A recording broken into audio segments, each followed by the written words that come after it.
So we're here in Doha, Qatar, about to debate, as part of the Doha debates, the proposition that the government of Afghanistan is not worth fighting for. Joining me to take the opposite point of view is Shukria Barakzai, a very distinguished member of the Afghanistan Parliament. I am Peter Galbraith, and I was until the end of September of 2009 the Deputy Special Representative of the Secretary General of the United Nations in Afghanistan. I believe the government of Afghanistan is not worth fighting for because it has, in the last 8 years, been characterized under President Hamid Karzai by ineffectiveness, toleration for corruption, and over that period of time, a steadily deteriorating security situation. But it's on the corruption front. Let's just take one of the indices. Transparency International does a list of corruption, and out of 180 countries in the world, Afghanistan ranks 179, just ahead of Somalia. But what makes the situation so much worse in 2010 is that President Karzai is now in office as a result of massive fraud in the August presidential elections. European Union monitors estimate that 1/3 of Karzai's votes were fraudulent. We at the United Nations knew that in the areas where he got huge numbers of votes, practically nobody voted. In Kandahar province, for example, which includes Afghanistan's second largest city, 10 times as many votes were recorded as voters actually cast them. And this fraud was perpetrated by an independent election commission that President Karzai appointed and, of course, was serving his purposes. As a result, the government of Afghanistan is seen as illegitimate by a large segment of the Afghan people, and it is seen as illegitimate by many people abroad. Now, obviously, a corrupt, ineffective government, which is in office by fraud, is on the merits, not one worth fighting for. But there's a separate question, which is that a fight for this government isn't going to work. The President Obama's counterinsurgency strategy depends on having a credible local partner. That is because in counterinsurgency, the U.S. and allied troops will go into an area, they clear it out, and then they need an Afghan army that can provide security. They need an Afghan police that can provide law and order. And they need an Afghan government that can provide honest administration and public services and that can win the support of the people. And in circumstances where the government has been ineffective, corrupt, and now is in office by fraud, there is no prospect that that government can win the support of the people in the area. So without a credible local partner, the U.S. forces would simply have to be there forever. And that is not, in my view, a tenable situation. Now, let me stop here and let Shukria offer her counterpoint. Thank you very much, Mr. Peter Galbraith. And thanks God that the Afghan government legitimacy is not coming from your point of view. I do believe that it wasn't a fair election because, as other countries in the world, Afghanistan wasn't on the normal position, and I'm sure it's very high demand from Afghans, from the people, which is just only for the third time in their life they are practicing democracy and they are going to the polling station, they are putting their life in risk and asking them for a fair election, which is, I do believe that United Nations as an institution, as an organization, which is they support election, they are also responsible for the huge fraud. And I'm really sorry for those ideas, which is the election name always comes with a fraud. No one will say how difficult it was for Afghans to go for the election, to win the election, to have the election, to vote, those lives. It would cost lots of police lives, lots of civilian lives in Afghanistan. In fact, some of the provinces, with the kindness of the British and United States government, only 72 hours before the election, they announced stop fighting. There was a huge fight in southern provinces in Afghanistan. But still, with all these bombs and rockets and suicide, people went to the polling station. And right now, I don't want to talk about the legitimacy. According to our constitution, President Karzai is legitimate government. And doesn't mean how others are thinking about. When it comes to the issue of the capacity and capability of the government, there's a few examples, which is I want my colleague, my dear friend, Peter Galbraith, to pay attention on it. This government, which is, he wants to call them corrupt and efficient or whatever he wants to say, from the zero number of police in 2001, 2002, right now we have 160,000 police. From the zero number of the student, because at the time we don't have any idea how much student we do have. Right now, 7 million students are going to the school. Of course, some of district was under attack, and some of schools was burned, and some of the schools still yet they don't have building. They are just studying on air. At the meantime, we shouldn't undermine the government of Afghanistan. Right now, we do have constitution, which is we don't have it in 2001, in 2002. So today we are practicing democracy to having parliament as an institution. This is another successful. I think it's difficult for anyone else except those Afghans, which is they suffered and they paid their life in Afghanistan to understand Afghanistan better than anyone else. It was difficult for anyone to know. Today we do have 3 or 4 different telecommunication networking, which is 8 years ago, it was impossible for any Afghan. We don't have the country code for call. We have to cross the border and go to Pakistan or either Iran and say our relative, in fact, I did so many times, to call my mom, hi mom, I'm in life. That's it. That was the only message. But today, the country which doesn't have a free press, and there was no TV station except one, which was the service of the Afghan government. Today we have more than 20 local TV stations.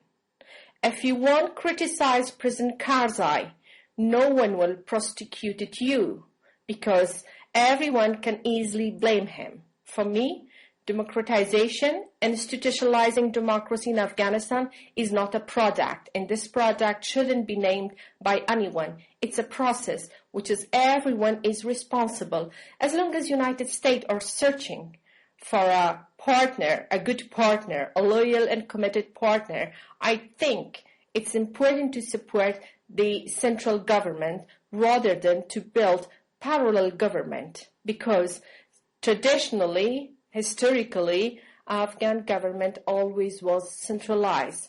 And I will definitely support federal state for Afghanistan to be maybe after 4 decades, till the central government will be powerful, and after that they can share power.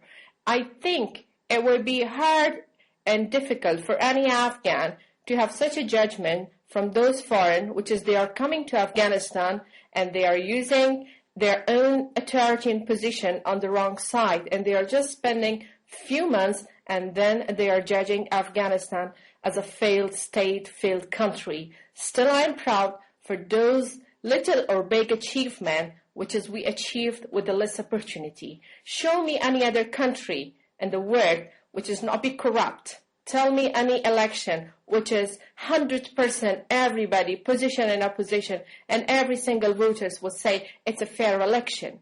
It doesn't mean we shouldn't bring reform in our system. It doesn't mean we should stop our work. It doesn't mean we should stop criticizing the government. But it means we have to open our eyes and taking and removing the sunglasses from our eyes and see deep down the grassroots, the people which is they wasn't able to come to the city except walking. But today we have 5,000 kilometer road which is somehow it's repaired or somehow it's its fault. Today we have lots of achievement, which is yesterday we didn't have it at all. Today we have the government. At least we can knock the door of the government that do that and do provide services for me, which is we don't have the rights to do 8 years back, 20 years back, or 18 years back. We passed different countries, different system in Afghanistan. Let's say in a very short time we test lots of extreme Democrat and extreme Islamists, but what we really want, we want to be a country, a nation, a state, which is others shouldn't criticize us, rather than, I think this is the time that we should stop blaming game each other. Otherwise the pocket and the benefit will go to the pocket of insurgents, and what will be in our hands, we would just standing empty hands. We were just loser. When I use the we word, it means international community plus the Afghan government. This is the time which is we know that there's any alternative, but it's better to start the recovery time.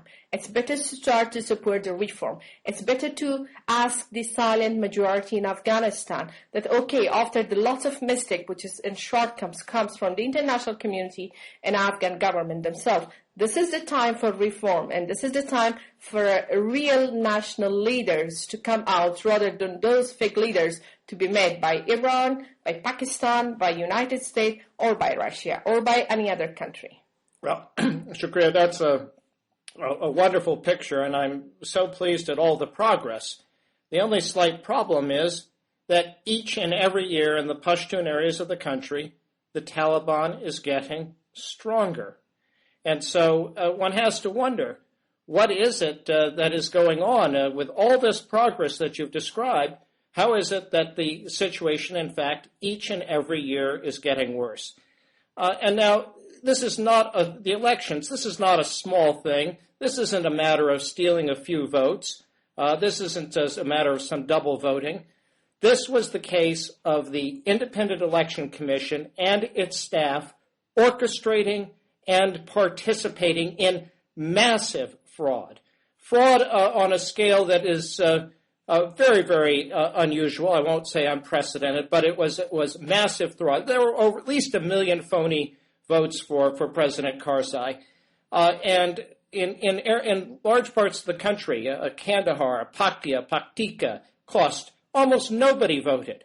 And yet hundreds of thousands of votes were recorded. And there were no brave Afghans casting those votes. They were the election officials, local officials, the President Karzai's half-brother in Kandahar. These are the people who were putting together the fraud, and this wasn't a small mistake. And this is a question. This isn't a question just for Afghans.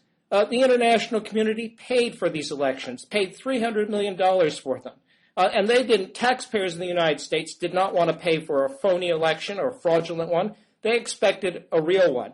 And then there are American and European troops and others on the ground. What are they fighting for? They were not fighting to have a government in office by virtue of massive fraud. So it is perfectly reasonable that people in the West, in the countries who are sending their young women and men to fight in Afghanistan, say, what is it that we are fighting for? And beyond that, there's the question of, is there any chance of success? You talk about all these Afghan policemen, but where are they? Well, how come you have all this increase in the number of police and the number of the Afghan army, and the amount of territory that's being controlled by the Afghan government is shrinking each and every year? The number of security incidents is increasing. There's something that's wrong with this picture, and what's wrong with this picture is that the Afghan government, led by Hamid Karzai, is corrupt, ineffective, and it cannot win the support of the population, and therefore cannot be a reliable partner to the troops that are fighting in Afghanistan. The strategy won't work. Well, what you're thinking about personally, maybe President Karzai, it's up on you.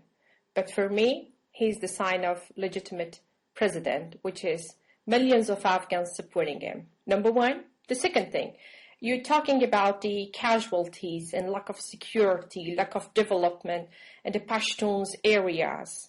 I agree with you. Right now, we are in the 21st century, but still we can see by our eyes genocide. It's from both sides, both border area and during the Durand line, Afghanistan and Pakistan.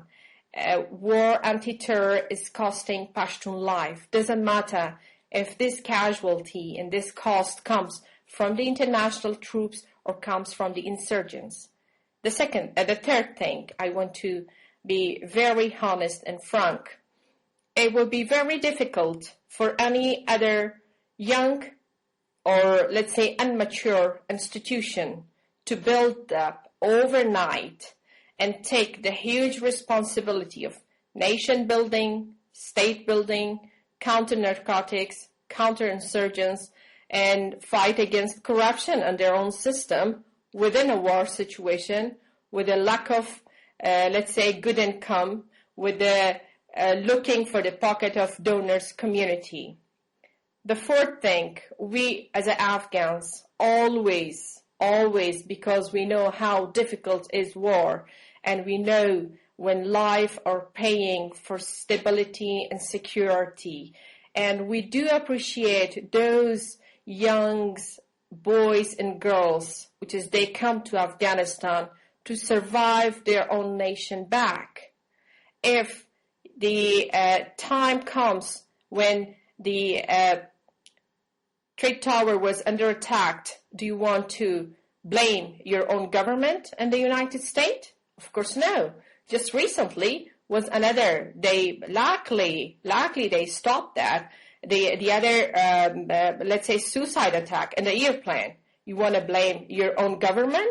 And there's a lot of other organized or disorganized crimes, this is the nature of the human. This is the nature of the people. Even those countries which is the people are obeying law, and there's a rule of law is the more strong commitment among the government and among the people. We can see that lots of things, lots of shortcomings always. But it's not means that we should just say nothing has happened and these are bad things. We have to count on those good and great success. Yes, it was maybe not understandable for you to see how Malaysians are controlling cities, countries, villages, and province.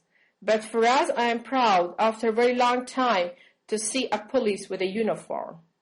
I agree that part of this police, because the idea again comes from the international community to pay salary, at least years back, was less than $50 per month, which is the insurgents were paying every single day $100, more than Afghan government monthly salary. At the main point, the international organization and local NGOs or organizations are paying much higher than government. Immediately and automatically and systematically, the old capacity within a government and outside of government will be spent and used by the international organization. Nothing will left for the government. At the meantime, 30% from these taxes that you asked for was spending by the government of Afghanistan, which is whenever you want, they are ready to give you where they spent. But I would be very happy if 70%, which is spent it, most of them, to the United Nations side, they will also be ready. At least we as a nation, those nations which is support us and give us and they donate to build Afghanistan, at least we also have the right to see where they spend money. Some of the money doesn't come to Afghanistan. It's just only cross from one account to the other account. Anyway, I don't want to talk more about it. But at the meantime, for those taxpayers, which is they only pay tax, you don't have any answer. What would be my answer for those people, which is they put their life in risk? They buy election, they succeed election with their own life. If you using something from your pocket as a money, it's easy. You can have it back. But if the people are losing their life, how we can answer them where their vote, because they are the southern provinces, because they are Pashtun, and therefore their vote doesn't count. They didn't cast their vote. Those people never voted. Look, in Shorbak district in Kandahar, there were 8,048 votes cast in 2 polling centers. Out of those 8,048 votes, all of them went to President Hamid Karzai. Not a single one went to anybody else. And the people in that district told the New York Times that, in fact, they had wanted to support Dr. Abdullah. Now, you cannot tell me that those people, that somehow, by criticizing the election result, I'm taking the vote away from those people. They didn't vote. This, in fact, it was the President Karzai's half-brother who went in these areas and organized a totally fraudulent account. And the fraudulent votes cast out the vote, destroyed the vote of every Afghan who cast an honest vote. When you have 1 million phony votes that change the result, then, of course, the votes that were cast by honestly, including by people who risked their lives to do it in some parts of the country, those were completely canceled out. Those people were disenfranchised. And while you, of course, you're in President Karzai's camp, but there are many other Afghans who do not see him as the legitimate president. They think the election was fraudulent. And, of course, what makes it more concerning is that this is a division that exists along ethnic lines, so that Karzai has very little support, certainly among the Tajik and in the Hazara communities in the country. And that is something that is very worrying. You have the governor of Balkh province saying that he doesn't consider that Karzai is legitimately the president. So we're really in a situation where we have a government that has been ineffective, that is now in office by fraud, and which cannot correct the situation. We've had Karzai for 8 years. If the situation's gotten worse, it's ridiculous to think that anything's going to happen now that will make it better. I think for us as Afghan, which is still we believe that unfortunately there's no alternative for us, and if you do have, please announce it and say, because we do believe the alternative one will maybe Mullah Omar. Because if you think Dr. Abdullah will be the alternative, it's just a dream. He's not a leader. He was just only one of the quite Panshirwali guy, he was just well dressed. During his ministry, more than 85% of his own employees and the only Ministry of Foreign Affairs was from the village which is Dr. Abdullah belongs. Shukria. The guy which is you mentioned about the governor of the Balkh province, Atta, one of the warlords, I'm surprised about it because he was publicly supporting Dr. Abdullah, which is according to the law you made. He wasn't allowed to support Abdullah. For me, Kandahar is not all Afghanistan. When I'm talking about million votes, it's not means about those supporters, which is Karzai themselves or Karzai brother, or just being from same province. They voted for President Karzai. I'm talking about those millions vote, which is dropped, which is till today, as Afghans, as someone which is, we sacrificed to having an election. We stand for it. We did a campaign and a public, because public opinion wasn't really for the election, but we try hard, more than you. We don't have the clear number. How many Afghans went to the polling station? How much vote was counted? How much vote was dropped? It's all because of those formulas which has made it. And I want to say that exactly 12 hours of the election, I heard from someone, which is they say there will be second round election. And I say, no, please stop. This is Afghanistan. You can't do it. I'm sorry to say that every single authorities, particularly foreigners, want to play their own private game in Afghanistan. What Afghan wants, I want to tell you that we are not ready anymore to pay our life voluntarily. The only thing that foreigners want, the time is gone. The UN wanted or should have wanted is for the votes that were cast by real people to be counted honestly. And whoever the Afghans chose, that's their business.